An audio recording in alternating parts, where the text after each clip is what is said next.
27,000 feet above the Italian countryside, on March 15, 1945, First Lieutenant Samuel Lightning Johnson throttled back his Mustang's engine and watched his fuel gauge needle hover dangerously close to the red zone. The morning sun cast long shadows across the formation of 12 Boeing flying fortresses below him, their silver bodies gleaming like metallic fish swimming through an ocean of blue sky. At this altitude, the temperature outside his cockpit registered -38 degrees Fahrenheit, and ice crystals formed delicate patterns on his windscreen despite the heated air flowing from his engine. Johnson believed, like every other pilot in the 332nd Fighter Group, that today's mission to escort the bombers to their target near Munich would be routine, another milk run that would see them home in time for evening chow. He could not have been more wrong. Before we dive into this story, make sure to subscribe to the channel and tell me in the comments where you're watching from. It really helps support the channel. What Lieutenant Johnson was about to discover would transform not only his understanding of aerial combat, but also demonstrate how a single moment of calculated risk could mean the difference between 12 bomber crews returning home to their families or becoming another tragic statistic in the growing casualty reports of the European theater. The crisp morning air at Ramitelli Airfield had carried the familiar sounds of preparation as Johnson performed his pre-flight inspection at 0530 hours. His scarlet-tailed Mustang, designated Sweet Caroline after his wife back in Detroit, sat among 43 other fighter aircraft belonging to the Tuskegee Airmen. The ground crews had worked through the night, ensuring each Packard Merlin engine was tuned to perfection, each fuel tank topped off with exactly 184 gallons of high-octane aviation gasoline. Johnson ran his gloved hand along the aircraft's aluminum skin, checking for any signs of stress or damage from their previous mission 3 days earlier. Staff Sergeant Marcus Williams, Johnson's crew chief, emerged from beneath the aircraft's engine cowling with a satisfied expression. Williams had served with the 332nd since their arrival in Italy 8 months earlier, and his meticulous attention to detail had kept Johnson's aircraft operational through 27 combat missions. The sergeant's coveralls were stained with hydraulic fluid and engine oil, testament to the long hours he and his team invested in maintaining their aircraft. "She's running like a Swiss watch, Lieutenant," Williams said, wiping his hands on a rag. "Fuel system's been checked twice, ammunition load is 400 rounds per gun, and I've personally inspected every rivet on those drop tanks. You've got maximum range today. Enough fuel to escort those flying fortresses all the way to Munich and back with 30 minutes reserve." Johnson nodded his appreciation.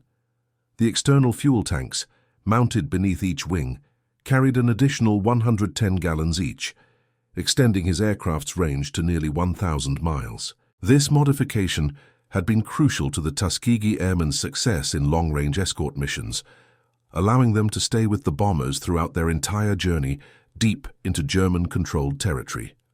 The briefing tent buzzed with conversation as pilots studied their maps and weather reports. Major Robert Ace Henderson, the squadron commander, stood before a large chart showing their planned route. Henderson had flown with the 99th Fighter Squadron since their deployment to North Africa in 1943, accumulating 42 combat missions and 3 confirmed victories against German fighters.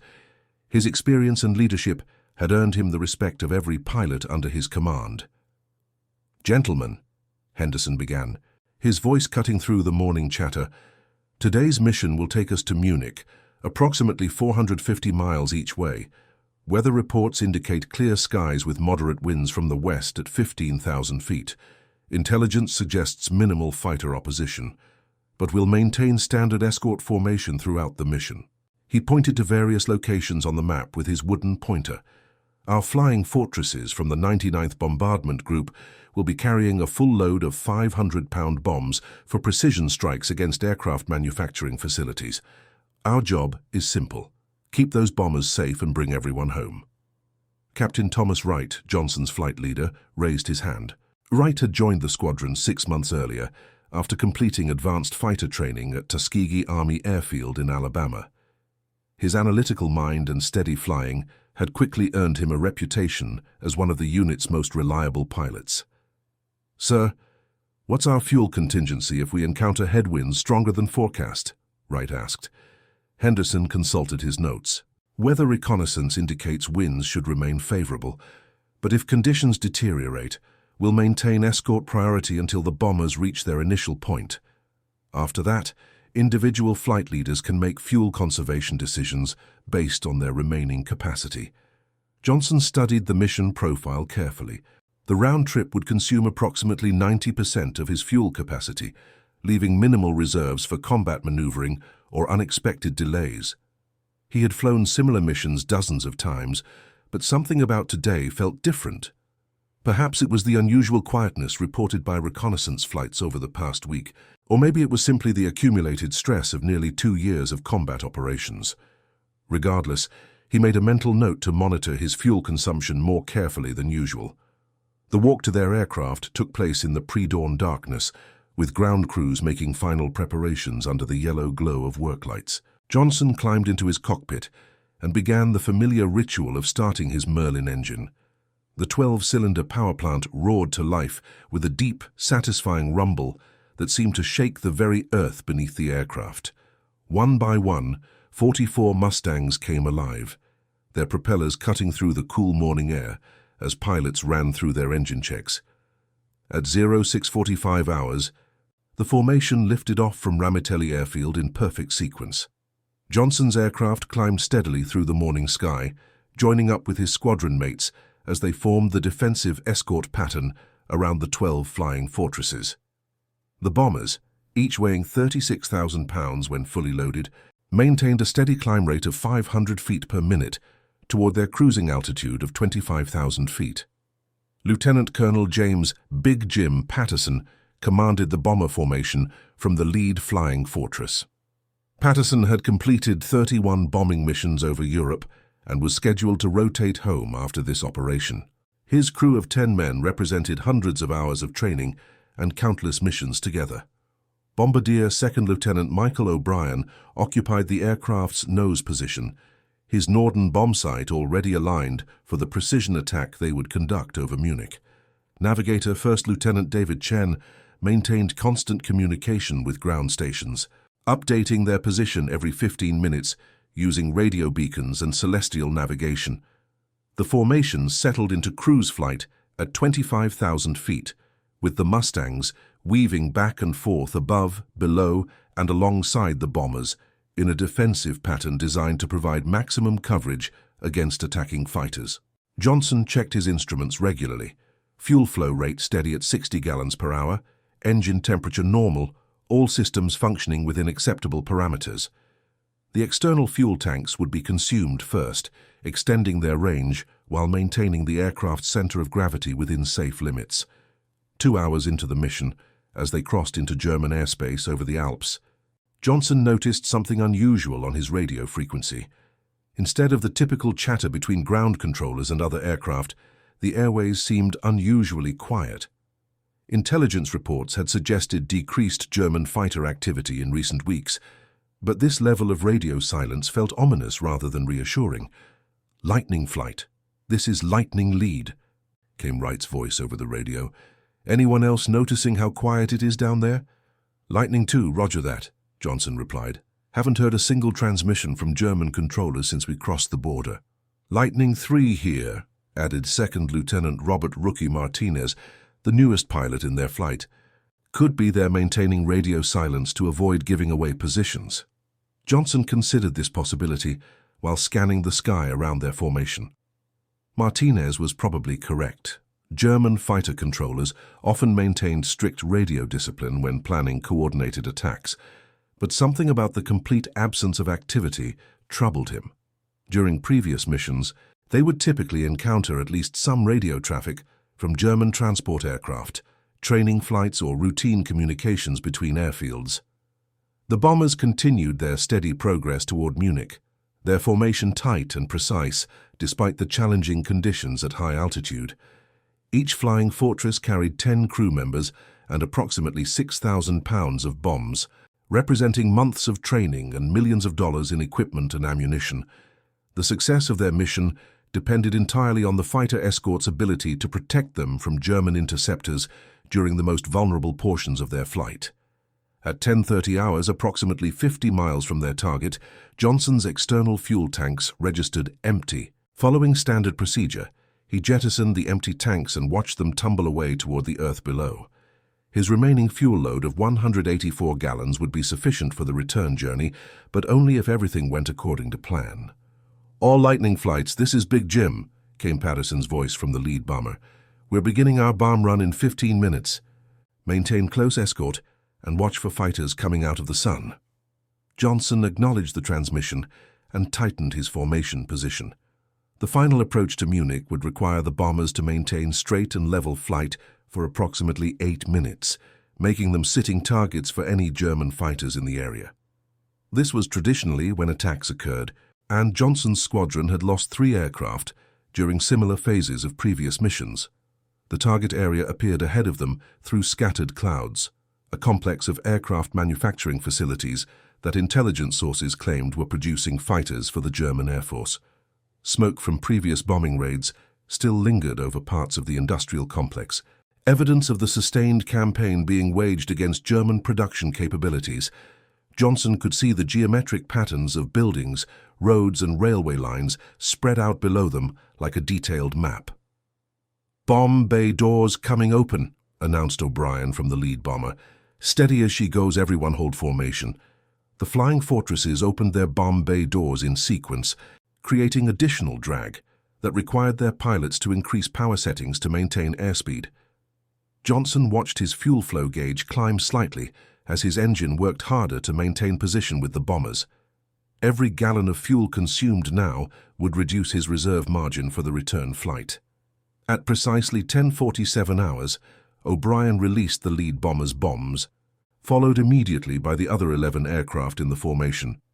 24,000 pounds of high explosives fell toward the target below, while the bombers maintained their steady course for several more seconds to ensure accuracy. Johnson watched the bombs disappear into the morning haze, knowing that their success would be evaluated through post-mission reconnaissance photographs. "Bombs away, turning for home," Patterson announced. "Nice work, everyone. Let's get out of here." The formation began a gradual turn toward the southwest, heading back toward Italy and safety. Johnson felt the familiar relief that came with completing the attack phase of their mission. Now they just needed to make it home without encountering German fighters or experiencing mechanical problems that could strand them over enemy territory. But as they settled into their return course, Johnson noticed movement in the sky ahead of them. At first, it appeared to be another formation of bombers returning from a different target, but as the distant aircraft grew larger, he realized with growing alarm that these were not Allied aircraft. "Bandits, 12 o'clock high!" shouted Martinez over the radio. "Looks like a whole squadron of fighters." Johnson strained his eyes against the bright sky and counted at least 20 German fighters, approaching their formation from directly ahead. The enemy aircraft appeared to be Focke-Wulf 190 fighters, known for their ruggedness and heavy armament. Each Focke-Wulf carried 4 20mm cannons and 2 machine guns, making them formidable opponents for the lightly armed bomber formation. "All Lightning flights, this is Lightning lead," Wright's voice crackled over the radio with professional calm. "Form up for defensive engagement. Stay with the bombers, and don't get drawn into individual fights." Johnson advanced his throttle and climbed slightly above the bomber formation, positioning himself to intercept any German fighters that might break through their defensive screen.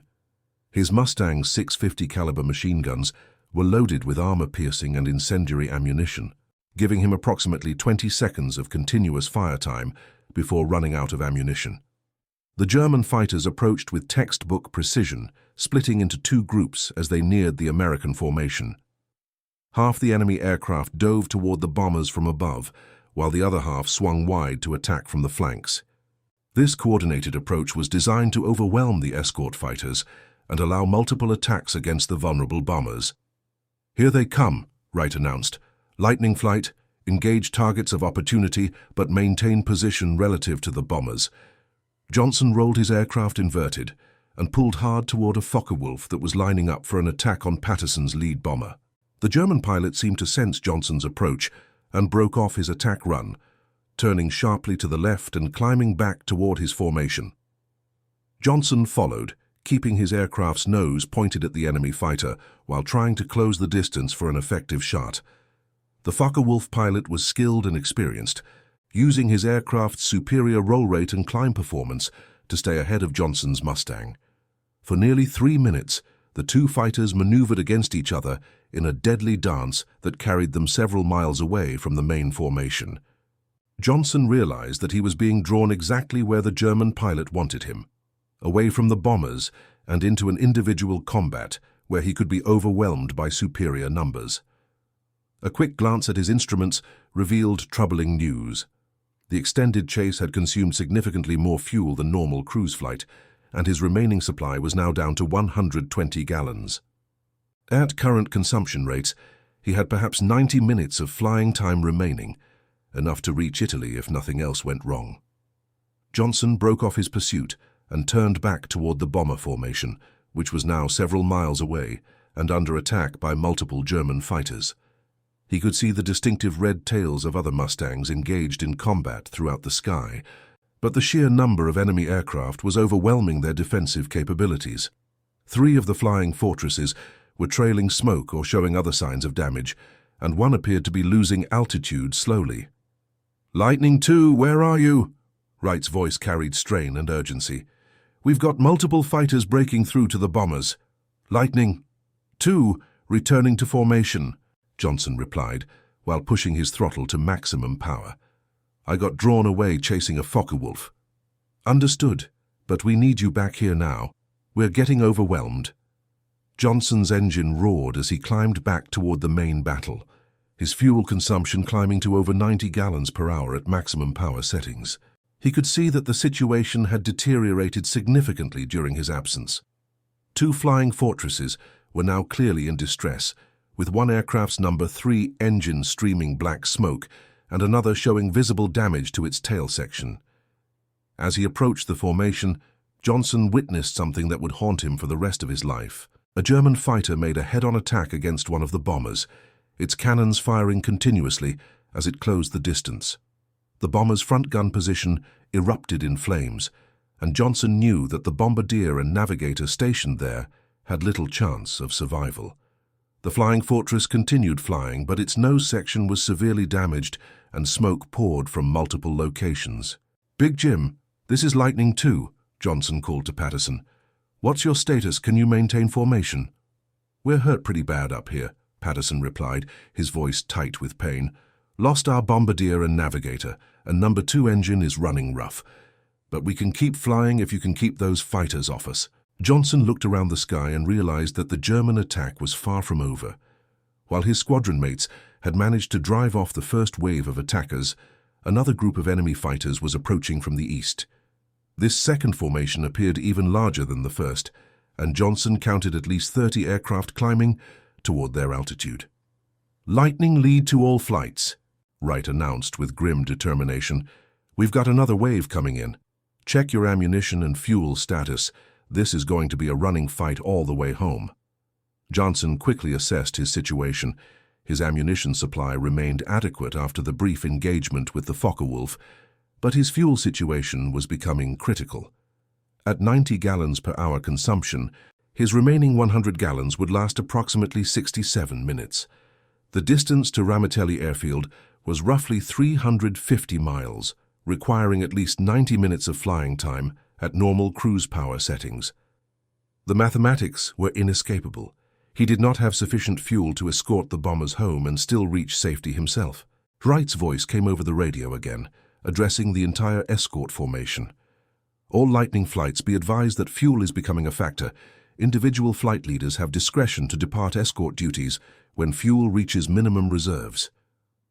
Johnson understood the implicit message in Wright's words. Any pilot whose fuel situation became critical was authorized to leave the bombers and head for home. It was a practical decision that recognized the reality of aerial combat. Dead pilots could not protect anyone. But as Johnson looked down at the damaged flying fortresses, struggling to maintain formation, he realized that leaving now would almost certainly doom them to destruction. The second wave of German fighters was now less than 5 miles away and closing rapidly. Johnson could see that they were flying a mixed formation of Focke-Wulf 190s and Messerschmitt 109 fighters, representing the best aircraft and pilots available to the German Air Force. These were not inexperienced pilots flying obsolete equipment.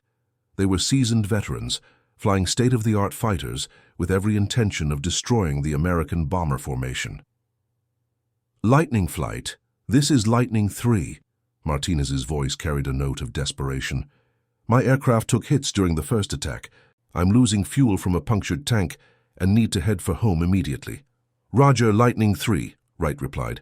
Safe flight home. The rest of us will continue escort duties. Johnson watched Martinez's Mustang peel away from the formation and begin a long glide toward the southeast. The young pilot's departure reduced their defensive capability by 25%, leaving only 3 fighters to protect 12 bombers against an overwhelming enemy force. The odds were becoming impossible. As the German fighters closed to within 2 miles, Johnson made a decision that would define not only the outcome of this mission, but also his understanding of what it meant to be a pilot and a protector. Instead of conserving fuel for his own survival, he pushed his throttle to maximum power and climbed above the bomber formation to meet the attacking fighters head-on. Lightning 2 engaging lead section, he announced over the radio. Lightning 2, negative. Wright's voice carried urgency and concern. Check your fuel status and maintain escort position. I've got enough fuel, Johnson replied, knowing that it was not entirely true. So these bombers need every fighter we can give them. The approaching German formation split into attack elements as Johnson climbed toward them. He selected the lead Focke-Wulf as his target and began firing from maximum range, hoping to disrupt their attack coordination even if he could not achieve a hit. His 6 machine guns sent streams of tracers toward the enemy aircraft, forcing them to break formation earlier than planned. The Focke-Wulf pilot rolled inverted and dove toward the bombers, with Johnson following close behind. At 300 miles per hour, they screamed through the defensive formation with German cannon shells and American machine gun bullets flying in all directions. Johnson's burst struck the enemy fighter's wing root, and he saw pieces of aluminum skin peeling away from the aircraft's structure. But the Focke-Wulf continued flying and lined up for an attack on Patterson's damaged bomber. Johnson realized that he was out of position to prevent the attack, and watched helplessly as the German fighters' cannons began firing at the flying fortress. 20mm shells struck the bomber's fuselage and engines, creating explosions of sparks and smoke along its length. We're hit again! Patterson's voice carried pain and desperation. Number 4 engine is gone, and we're losing hydraulic pressure. I don't know how much longer we can keep flying. Johnson reversed his turn and pursued the Focke-Wulf as it climbed away from the bombers. This time, he was determined not to let the German pilot escape to make another attack. His Mustang's superior high-altitude performance gave him an advantage as they climbed through 30,000 feet, and he gradually closed the distance to his target. At 200 yards range, Johnson opened fire with all 6 machine guns. His armor-piercing bullets found their mark, striking the Focke-Wulf's engine and cockpit area. The German fighter rolled over and began an uncontrolled dive toward the earth below, its pilot either killed or unconscious from Johnson's accurate shooting. But the victory came at a tremendous cost. Johnson's fuel gauge now registered only 70 gallons remaining, barely enough for 45 minutes of flying time. The distance to Ramitelli airfield required at least 75 minutes at minimum fuel consumption rates, and that assumed perfect weather conditions and no further combat. He had just condemned himself to a forced landing in enemy territory or a final dive into the Mediterranean Sea. Lightning 2, this is Lightning Lead, Wright's voice interrupted his grim calculations. What's your fuel status? Johnson hesitated before answering. If he reported his true situation, Wright would order him to leave immediately. But the bombers were still under attack, with at least 20 German fighters continuing their coordinated assault. His departure would reduce their defensive capabilities even further. Lightning 2 has sufficient fuel for continued escort duties, he replied, technically telling the truth since he did have fuel, just not enough to get home. Roger. Lightning 2. Stay sharp. We've got more bandits coming in from the north. Johnson looked toward the north and felt his heart sink. Another formation of German fighters was approaching, this one larger than the previous 2 combined. Intelligence estimates had suggested minimal enemy opposition for today's mission. But it appeared that the German Air Force had assembled every available fighter in southern Germany for this coordinated attack. The situation was becoming hopeless. 3 Mustangs could not possibly defend 12 bombers against more than 50 enemy fighters, especially when one of those Mustangs was critically low on fuel. Johnson realized that he faced a choice between his own survival and the lives of 120 bomber crew members struggling to reach safety. The decision, when it came, surprised him with its clarity. Instead of preserving fuel for his own escape, Johnson advanced his throttle once again to maximum power and climbed toward the approaching German formation. If he was going to die today, he would at least ensure that his sacrifice counted for something meaningful. "Lightning II engaging northern formation," he announced. "Lightning II negative." Wright's voice carried desperation. "Fall back and conserve fuel. These bombers are not getting home without maximum effort from every fighter," Johnson replied. "I'm staying with them until the end." The northern formation of German fighters split into attack elements as Johnson approached. He counted at least 40 aircraft in various subformations, representing virtually every fighter unit available in the region. This was not a chance encounter, but a carefully planned ambush designed to destroy the entire American formation. Johnson selected a Messerschmitt 109 as his target and opened fire from long range. The German pilot was skilled and experienced, using his aircraft's superior climb rate to stay above Johnson's Mustang while maneuvering for a counterattack. For several minutes, they engaged in a vertical fight that carried them high above the main battle. At 35,000 feet, Johnson's engine began showing signs of strain from the extended high-power operation. His cylinder head temperature climbed toward the red zone, and his fuel flow increased to over 100 gallons per hour. With only 50 gallons remaining, he had perhaps 25 minutes of flying time left. The Messerschmitt pilot made a tactical error by diving toward the bomber formation too early, presenting Johnson with a perfect deflection shot opportunity. His 6 machine guns found their target, striking the German fighter's fuselage and wing roots with devastating effect. The Messerschmitt rolled over and began spinning toward the earth, its pilot apparently unable to recover control. Johnson's second victory of the day provided only momentary satisfaction. His fuel gauge now registered 40 gallons remaining, barely enough for 15 minutes of flying time. Even if the German attack ended immediately, he could not possibly reach Italy before his engine stopped running. He was already a dead man. The only question was how many bomber crew members he could save before his fuel ran out. Looking down at the flying fortresses, Johnson could see that the situation continued to deteriorate. 2 bombers were now clearly in distress, with one aircraft losing altitude rapidly and another trailing heavy smoke from multiple engine fires. Wright and the other remaining escort fighter were engaged with multiple German fighters simultaneously, unable to provide effective coverage for the entire formation. "Big Jim, this is Lightning II," Johnson called to Patterson. "What's your current status and estimated time to friendly territory?" "Lightning II, we're in pretty bad shape up here," Patterson replied through obvious pain. "We've got 2 engines out, hydraulics are failing, and we're losing altitude at about 200 feet per minute. At this rate, we'll be down to 15,000 feet before we reach the Italian border." Johnson calculated quickly. At their current speed and rate of descent, the bombers would reach Italian airspace in approximately 40 minutes, long after his fuel would be exhausted. Even if he could somehow stretch his remaining fuel to last 30 minutes, he would still fall short of providing escort coverage for their most vulnerable period. But then Johnson remembered something from his training at Tuskegee Army Airfield. During advanced fuel management classes, instructors had taught techniques for extending aircraft range in emergency situations. By reducing engine power to absolute minimum levels and adjusting propeller pitch for maximum efficiency, a pilot could theoretically extend his flying time by 20 to 25%. The technique was dangerous because it left the aircraft with minimal power for maneuvering or climbing, making it vulnerable to attack. But in Johnson's current situation, vulnerability to enemy fighters was less important than maximizing his time with the bombers. "Lightning lead, this is Lightning II," he called to Wright. "I'm going to reduce power and try to stretch my fuel. We'll maintain escort position, but may not be able to respond quickly to threats." "Lightning II, what's your actual fuel status?" Wright demanded. Johnson hesitated again before answering honestly.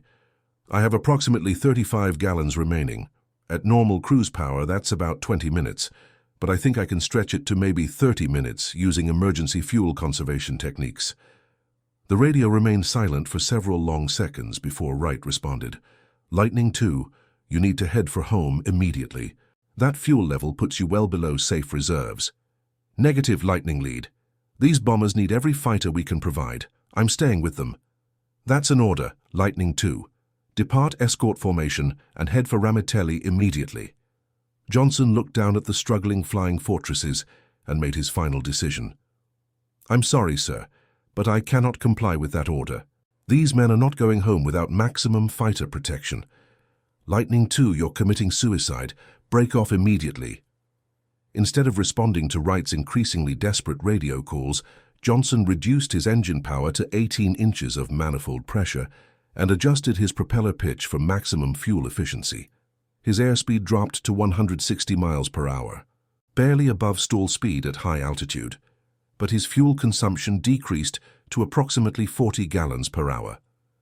The mathematics were still challenging, but now marginally possible. With 35 gallons remaining and consumption of 40 gallons per hour, he could theoretically stay airborne for 52 minutes.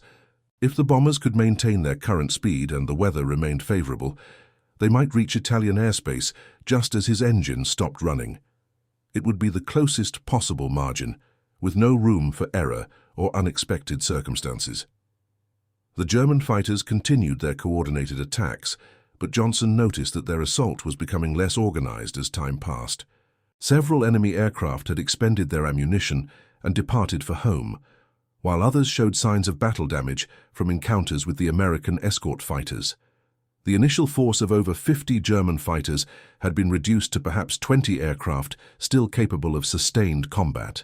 Wright and the third member of Lightning Flight continued engaging enemy fighters wherever they appeared, but their ammunition supplies were also running low after 30 minutes of continuous combat. Each Mustang carried approximately 1,600 rounds of 50 caliber ammunition, enough for about 27 seconds of continuous firing. Both pilots had been forced to use short, precise bursts to conserve ammunition for the duration of the escort mission. Lightning Lead to Lightning II, Wright's voice carried resignation and respect. If you're determined to stay with the bombers, I'll continue escort duties as well. We're all in this together. Roger, Lightning Lead, thank you for understanding. Johnson's sacrifice had inspired his flight leader to make a similar commitment to the bomber crews, even though Wright's own fuel situation was becoming marginal. Together, the three remaining Mustangs continued providing defensive coverage as the German attacks gradually decreased in intensity and frequency. At 37,000 feet, Johnson's engine began running rough as his fuel supply reached critically low levels. He switched to his reserve tank, which contained perhaps 5 gallons of aviation gasoline, enough for 8 to 10 minutes of flying time under emergency power settings. The mathematics of survival had become irrelevant. Now he was flying on determination and hope alone. But something remarkable was happening to the bomber formation. Despite their battle damage and casualties, the flying fortresses were maintaining formation discipline and mutual defensive fire. Patterson's aircraft, though severely damaged, continued flying through sheer determination and skill. The other bomber crews provided covering fire whenever German fighters approached, creating overlapping fields of defensive fire that discouraged coordinated attacks. All stations, this is Big Jim. Patterson's voice carried exhaustion, but also growing confidence. I can see the Italian border ahead. We're going to make it home. Johnson looked ahead and saw the distinctive outline of the Italian coastline in the distance. The bombers had descended to 18,000 feet during their running battle with the German fighters, but they were still flying and still together. His fuel-stretching technique had worked almost perfectly. He had managed to escort them to within sight of safety.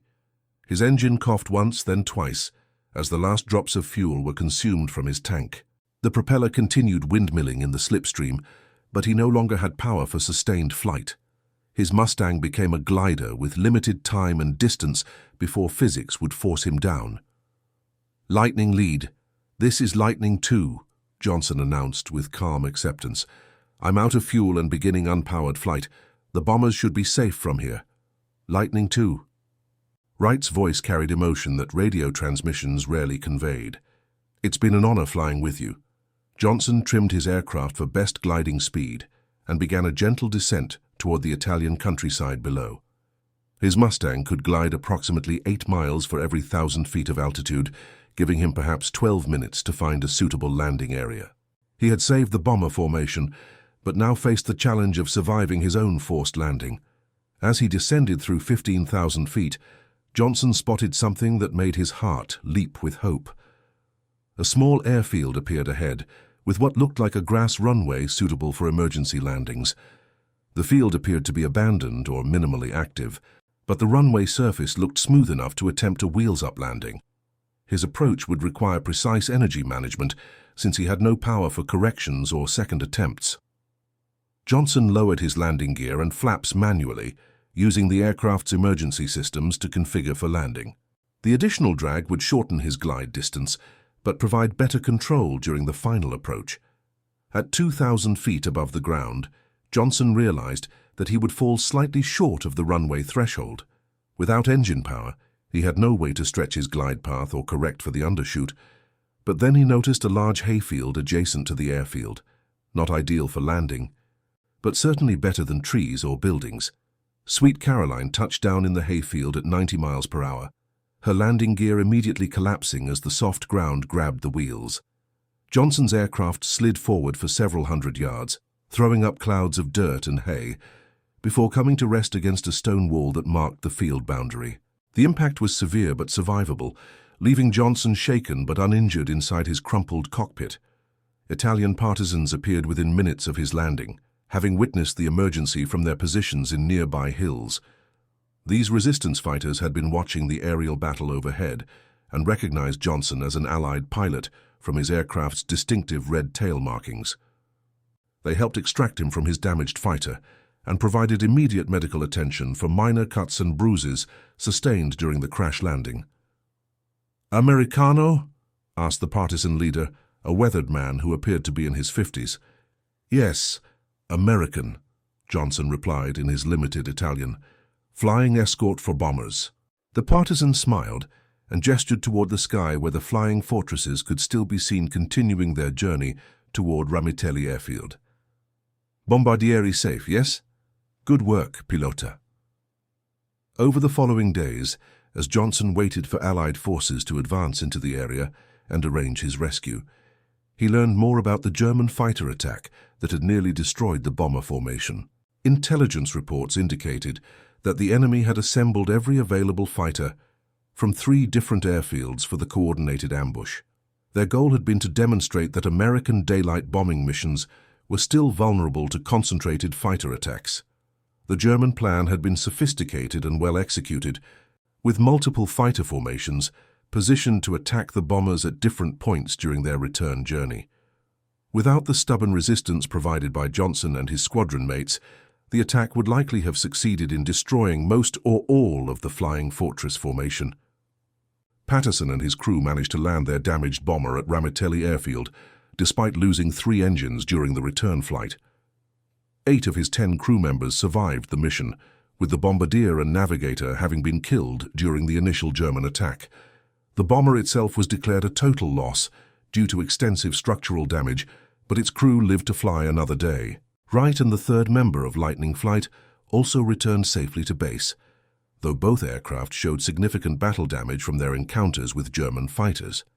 Their ammunition supplies had been completely exhausted during the extended combat, and both pilots reported that fuel consumption during maximum power combat operations had pushed them to minimum reserves. Of the 12 flying fortresses that had departed for Munich that morning, 9 returned to Ramitelli Airfield in flyable condition. 2 others made emergency landings at forward airfields in Italy, but with their crews intact. Only 1 bomber was lost during the mission, shot down by German fighters after its escorts had departed due to fuel constraints. The mission statistics told a remarkable story of determination and sacrifice. Against overwhelming odds, the small fighter escort had protected 92% of their charges from destruction. The loss of 1 bomber and its crew remained tragic, but intelligence estimates suggested that without fighter protection, the German attack would have destroyed at least 8 to 10 flying fortresses. Johnson's fuel gamble had worked, but only through precise execution and favorable circumstances that could not be counted upon in future missions. His decision to prioritize bomber protection over personal survival had saved the lives of more than 100 Allied aircrew members, but it had also demonstrated the razor-thin margins that governed aerial combat operations. When Allied ground forces liberated the area 3 weeks later, Johnson was evacuated to a medical facility in Naples for comprehensive examination and debriefing. Military doctors declared him fit for duty despite the stress of his crash landing, but intelligence officers were intensely interested in his observations of German fighter tactics and coordination. "Lieutenant Johnson," said Major William Hayes, an intelligence specialist who had flown to Italy specifically to debrief the Tuskegee pilot, "your mission report describes the most coordinated German fighter attack we've documented in recent months. Can you estimate how many total enemy aircraft were involved?" Johnson considered the question carefully before responding. "Sir, I counted at least 60 fighters in 3 separate formations. They appeared to be a mix of Focke-Wulf 190s and Messerschmitt 109s, all flown by experienced pilots using sophisticated tactics." Hayes made notes in his report folder. "What was your assessment of their coordination and communication?" "Excellent, sir. Each formation attacked from a different direction at precisely timed intervals. Their radio discipline was outstanding. I heard very little German communication during the entire engagement. These were not inexperienced pilots or obsolete aircraft." The intelligence debriefing continued for several hours as Hayes gathered detailed information about German fighter performance, tactics, and apparent strength levels. Johnson's observations would be incorporated into intelligence estimates and briefings for future bomber escort missions. 3 days after his rescue, Johnson received word that he had been awarded the Distinguished Flying Cross for his actions during the Munich mission. The citation recognized his decision to continue escort duties despite critically low fuel levels, crediting his actions with saving multiple bomber crews from destruction. He would also receive the Purple Heart for minor injuries sustained during his crash landing. More importantly to Johnson, he learned that Patterson and 7 members of his bomber crew had also survived their damaged aircraft's return to base. The Flying Fortress commander had specifically requested that Johnson be recognized for his role in protecting the bomber formation during their most vulnerable moments. "Lieutenant Johnson," Patterson said during their reunion at the base hospital in Naples, "I want you to know that my entire crew understands what you did for us. You had every right to head for home when your fuel got low, but you stayed with us instead. That kind of courage and sacrifice exemplifies everything that makes this fight worth fighting." Johnson felt uncomfortable with praise for actions that seemed natural and necessary given the circumstances. "Colonel Patterson, those German fighters would have destroyed your entire formation if we hadn't stayed to fight. Any pilot in my position would have made the same choice." Patterson shook his head. "I've flown 42 combat missions, Lieutenant, and I can tell you that not every pilot would have made that choice. What you did required a special kind of courage, the willingness to sacrifice yourself for others without hesitation or second thoughts." The conversation continued for another hour, as Patterson described the bomber crew's perspective during the extended German attack. From their viewpoint, watching the small fighter escort engage overwhelming numbers of enemy aircraft had been both inspiring and terrifying. They understood that their survival depended entirely on the dedication and skill of pilots like Johnson. Upon returning to Ramitelli Airfield 2 weeks later, Johnson discovered that his story had spread throughout the 332nd Fighter Group. His squadron mates had taken to calling him Fuel Gauge Johnson in recognition of his willingness to push fuel consumption beyond safe limits to protect bomber formations. The nickname was delivered with respect and admiration rather than mockery. Major Henderson called Johnson into his office for a private conversation about the mission and its implications for future operations. The squadron commander had been reviewing after-action reports and fuel consumption data from the Munich mission, looking for lessons that could be applied to improve escort effectiveness. "Lieutenant Johnson," Henderson began, "I need to address your decision to continue escort duties despite critically low fuel levels.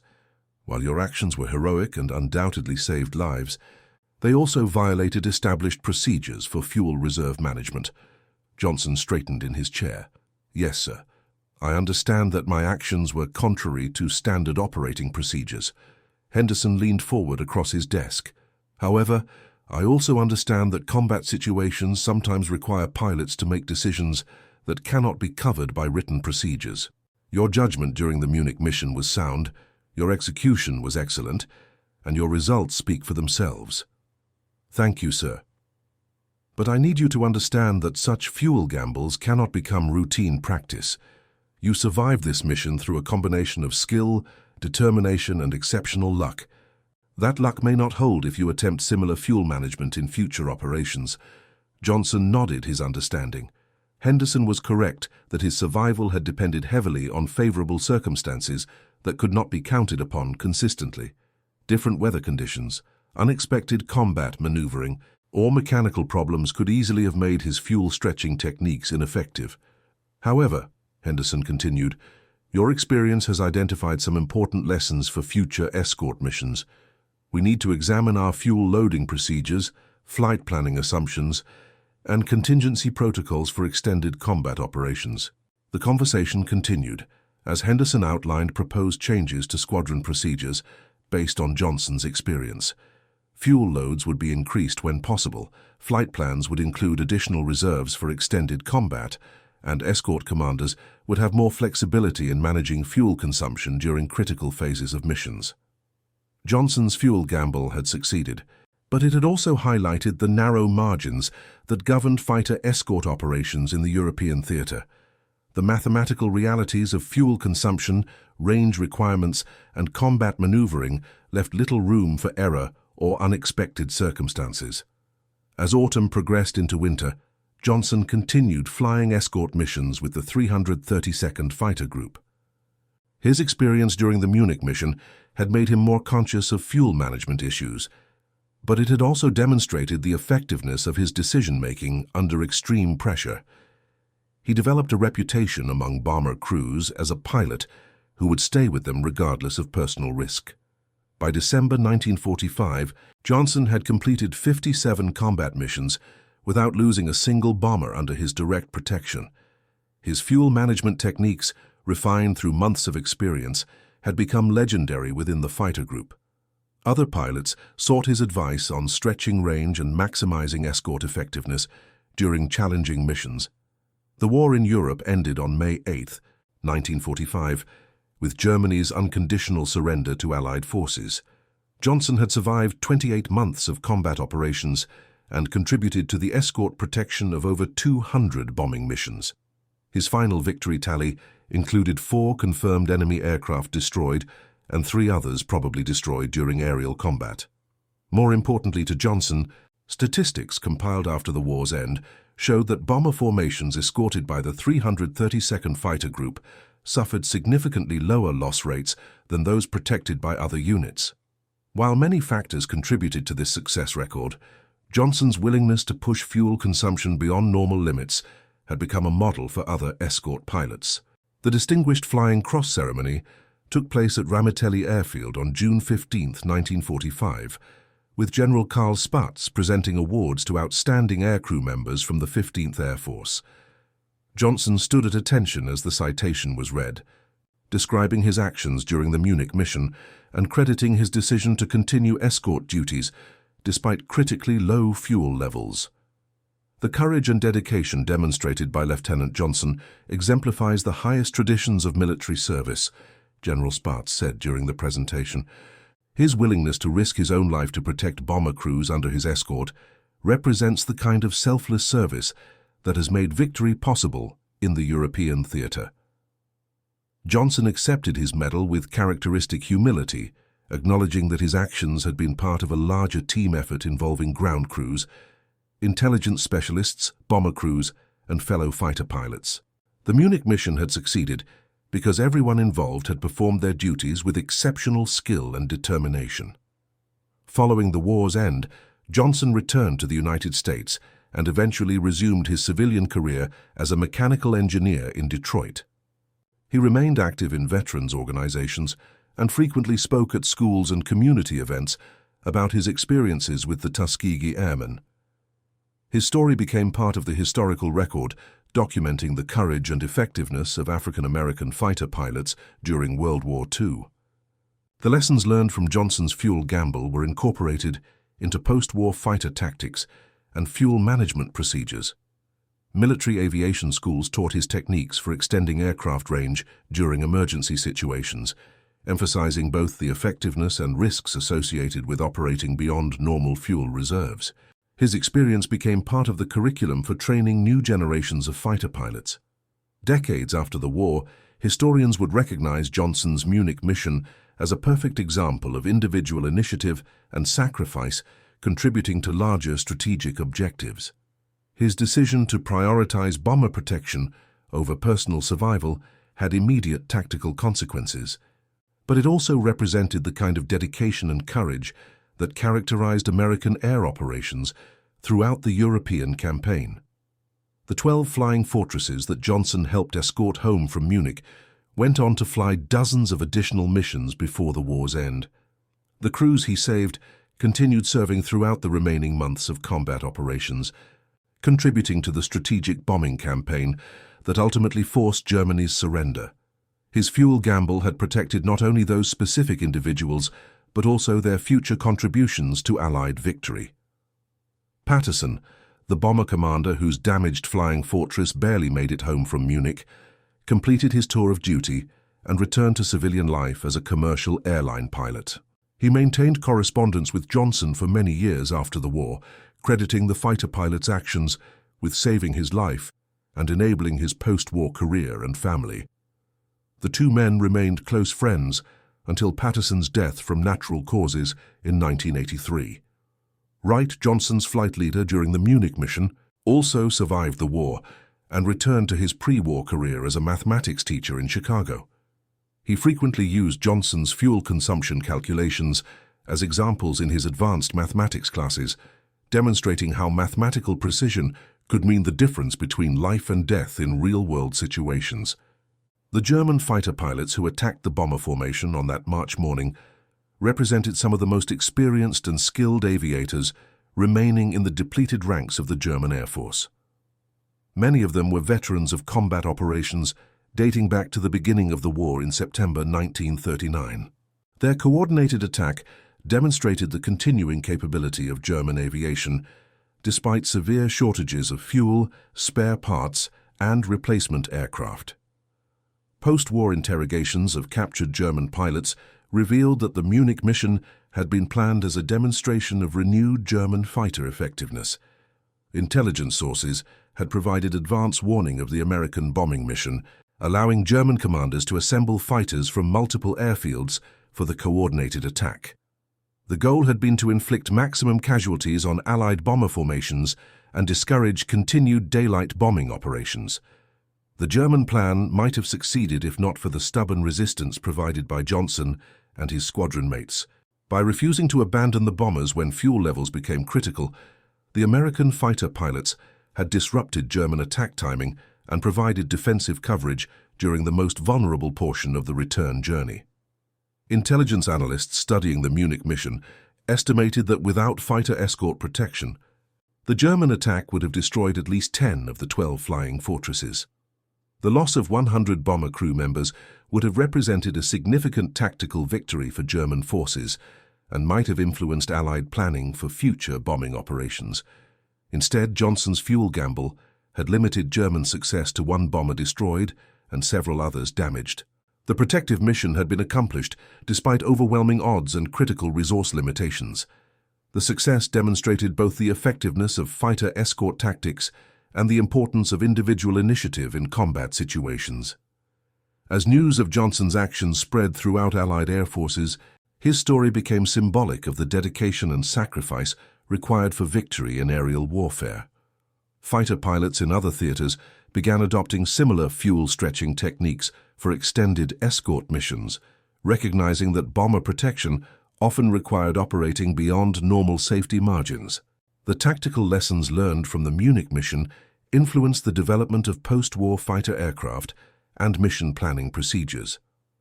Range requirements for escort fighters were increased to provide additional margins for extended combat operations. Fuel capacity and consumption characteristics became primary considerations in aircraft design specifications. Johnson's experience also contributed to improved training programs for fighter pilots, emphasizing fuel management as a critical combat skill rather than simply a mechanical procedure. Students learned to calculate consumption rates under various power settings and to make real-time decisions about fuel conservation versus combat effectiveness. The mathematical precision required for Johnson's fuel gamble impressed military planners and engineering specialists. His ability to calculate consumption rates, adjust power settings, and predict remaining flight time under combat conditions demonstrated the importance of thorough technical training for combat pilots. Future training programs would place greater emphasis on these analytical skills. By the time Johnson retired from active duty in July 1945, his mission reports and fuel consumption data had been distributed throughout Allied air forces as examples of effective escort tactics. His techniques were being taught at training bases across the United States and incorporated into operational procedures for fighter squadrons worldwide. The Distinguished Flying Cross citation that accompanied Johnson's medal included language recognizing his technical proficiency as well as his personal courage. Military officials understood that his successful fuel gamble had required precise calculations and expert flying technique in addition to determination and sacrifice.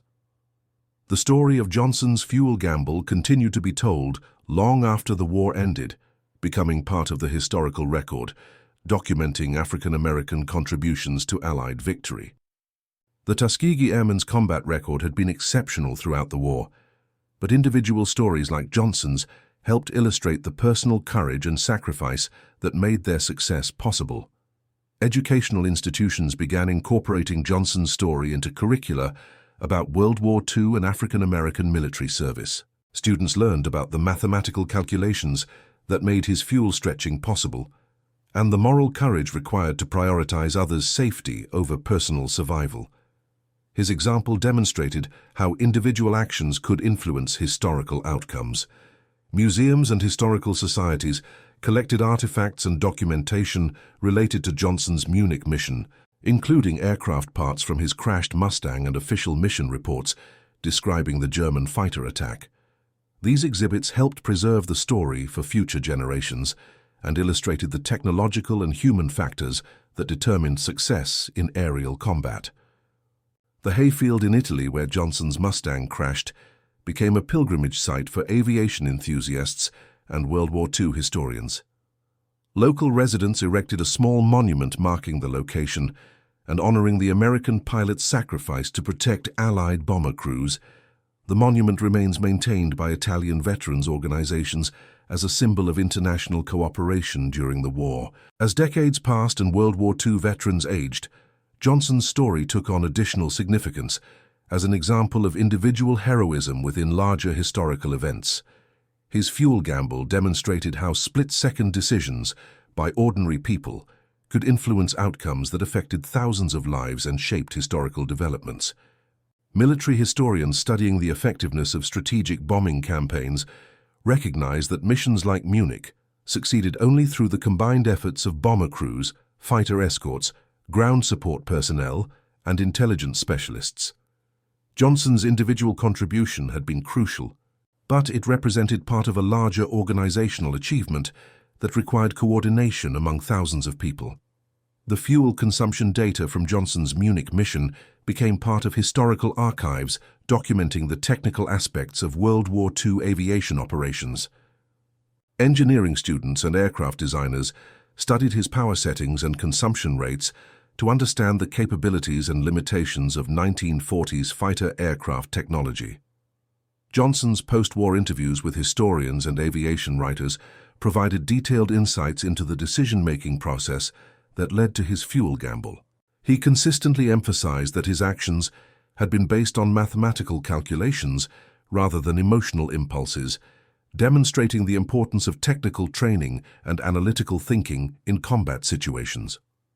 The broader historical context of Johnson's mission included the strategic bombing campaign against German industrial targets and the ongoing efforts to achieve air superiority over European battlefields. His successful escort protection contributed to these larger objectives, while also demonstrating the effectiveness of integrated air operations combining bombers and fighters.